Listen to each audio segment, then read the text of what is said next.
Amen का हीरा, एक रोमांचक हिंदी कहानी। गहरे अमेन जंगलों के बीच, जहां सूरज की किरणें भी मुश्किल से पहुंचती थीं, एक रहस्यमयी किंवदंती वर्षों से जंगल वासियों में प्रचलित थी। एल डियामंते डीलू, यानी प्रकाश का हीरा।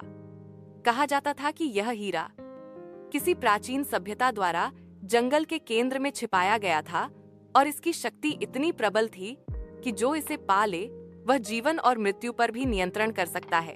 कहानी की शुरुआत आरव, एक युवा भारतीय पुरातत्वविद, को एक पुराने पांडुलिपि में इस हीरे का जिक्र मिला। उसमें एक मानचित्र था, अधूरा लेकिन पर्याप्त। आरव ने अपनी जान की परवाह किए बिना अमेन के जंगलों की ओर रुख किया।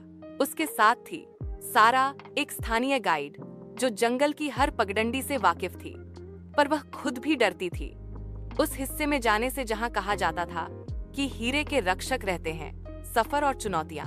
जंगल में उन्हें कई मुसीबतों का सामना करना पड़ा। विषैले कीड़े, दलदल, शिकारी जानवर और धोखेबाज खजाने के शिकारी। पर सबसे बड़ा खतरा था छाया संरक्षक, प्राचीन योद्धाओं की आत्माएं जो हीरे की रक्षा करती थीं। हीरे की खोज। कई दिनों की यात्रा और पहेलियां हल करने के बाद आरव और सारा एक मंदिरनुमा संरचना के भीतर पहुंचे। वहां एक विशाल कक्ष था जिसमें बीचों बीच एक स्तंभ पर वो चमकता हुआ हीरा रखा था। पर जैसे ही आरव ने उसे उठाया, मंदिर कांपने लगा। चारों ओर से छाया योद्धा प्रकट हो गए।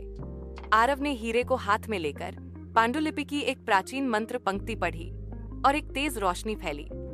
सब कुछ शांत हो गया। अंत। हीरा अब आरव के पास था, पर उसने जाना कि उसकी शक्ति खत्म